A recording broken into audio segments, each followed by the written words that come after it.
The National Historic Preservation Act was signed into law on October 15, 1966 by President Lyndon B. Johnson. 2016 marks the 50th year anniversary of the National Historic Preservation Act. The preamble of the National Historic Preservation Act states, Congress declared that the spirit and direction of the nation are founded upon and reflected in its historic heritage. The historical and cultural foundations of the nation should be preserved in order to give a sense of orientation to the American people. The preservation of this irreplaceable heritage is in the public interest so that cultural, educational, aesthetic, inspirational, economic, and energy benefit will be maintained and enriched for future generations of America. And although the major burdens of historic preservation have been borne in major efforts initiated by private agencies and individuals, it is necessary and appropriate for the federal government to accelerate its historic preservation programs and activities. The words of our National Historic Preservation Act preamble inspire so many things. That was written in 1966 that we need to preserve our heritage so that our generations, our present and future generations, know where we came from. We have so much that we can offer by learning from our past.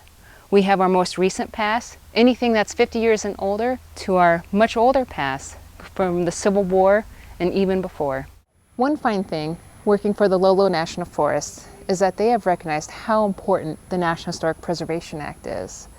What the National Historic Preservation Act means to me as an archaeologist is that I work for the Forest Service. Typically I get to go to work on large projects where there's timber harvest, fuels reductions, and I go through an area to see if there's any cultural resources that may be affected by the project. This was called the Section 106 process. One of the more fun aspects of being an archaeologist is that at times we get to do what's called the Section 110 projects.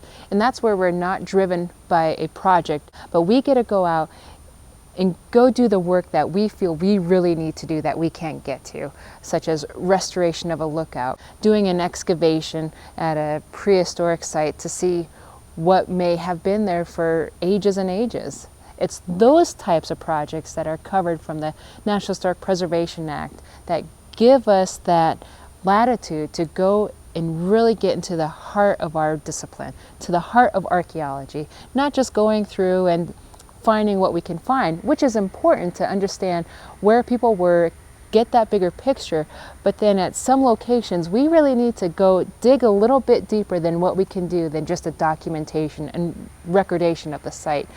With the Section 110 project, that gives us the opportunity for our volunteer projects, such as Passport in Time. Because it's hard to climb around.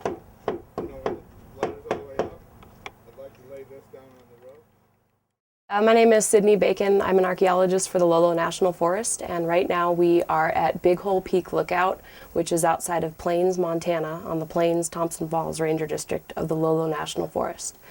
We have been working on a Passport in Time project. Passport in Time is a program that works in collaboration with the Forest Service to have volunteers help Forest Service employees achieve their goals in historic preservation. I'm Carl Davis. I'm the regional archaeologist with the Forest Service. So I've been involved with this Heritage Stewardship Enhancement program that we have regionally, which funds projects like the Big Hole Lookout.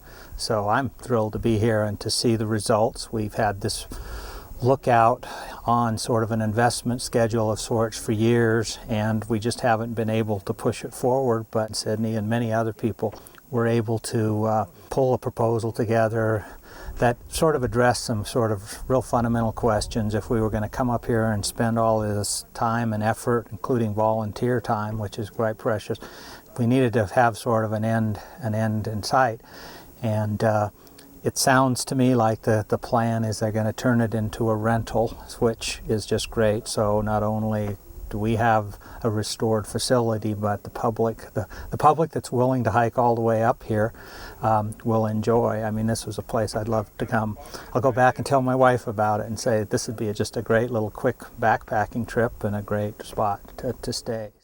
I'm Tim Garcia. I'm the forest supervisor here on the Lolo National Forest, and I'm here at the Big Hole Lookout. It's my second year coming up to work with the volunteers that have come to help with the Passport in Time project. and it's just such an honor to work with them. Yeah, Jim. So I'm Tim Garcia. Yeah, I work down in Missoula. Missoula. Yeah. Fantastic. Yeah. Good to have you up here. Yeah, no, it's nice to be here. And so cool to see the progress in the last year of what they've been able to do. I can't wait to see the completion, but the detail and the level of craftsmanship that I see here is just amazing. As these logs are tenoned into a mortise bucket, the only way we could get out these 4 logs for these 2 to be replaced was we cut this out and then swung the logs out. I hope that when it's completed, I'll be one of the first to reserve the site.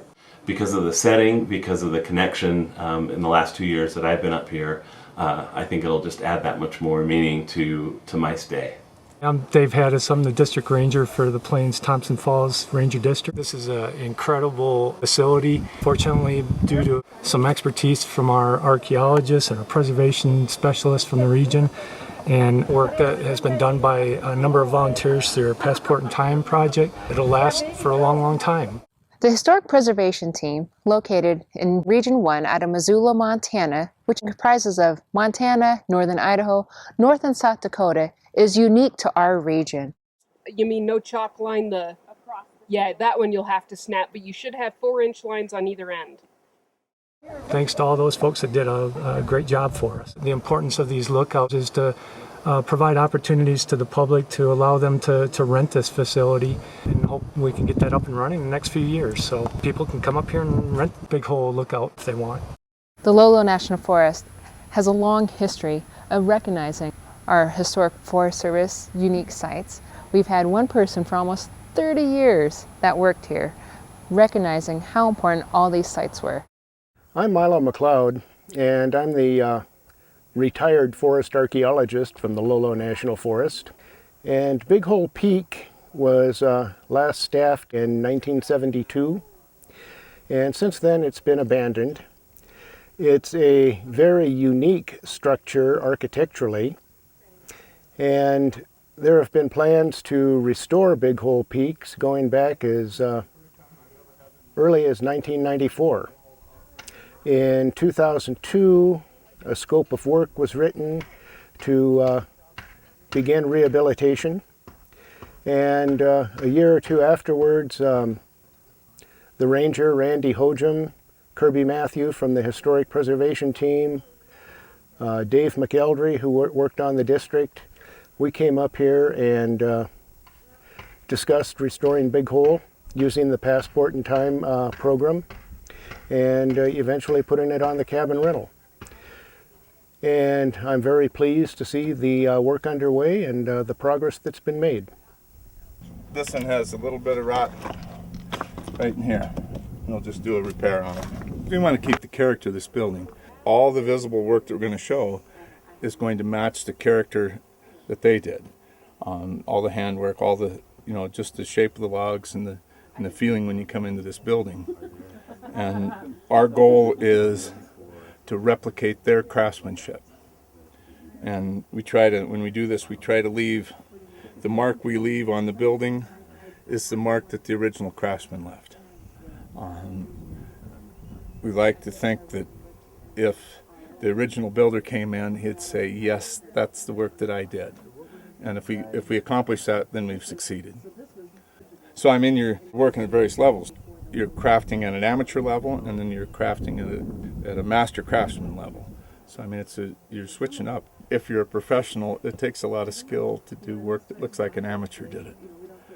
It's actually harder than doing fine crafting. It's one of the things we really try to avoid is overcrafting the building. And yeah, it's easier to strive to do better than you're capable of than it is to strive to do worse than you're capable of. As a building on its own, it's just one structure that's connected to our greater Forest Service history, that connects people to the landscape of where they are. Well, I'm Molly Morrison from Plains, Montana, and I was last here in 1971. I was a lookout right out of high school in 1970. Was my first summer working for the Forest Service, and this was my mountain. And I was up here 2 summers. It's so great that now they're renovating it. there aren't too many lookouts that are just log cabins sitting on the edge of a cliff. And that's what Big Hole is. The Forest Service has a long history of protecting significant heritage resources to share their values with the American people and contribute relevant information and perspectives to natural resource management. Protecting these resources ensure that future generations have an opportunity to discover the human story etched on the landscape of our national forests, grasslands, and prairie. I hope you've enjoyed our video about the National Historic Preservation Act 50th year anniversary. Here in Region 1, we feel that we're very fortunate that we have two unique programs, the Historic Preservation Team that began in 1991, as well as the Heritage Stewardship Enhancement Grants.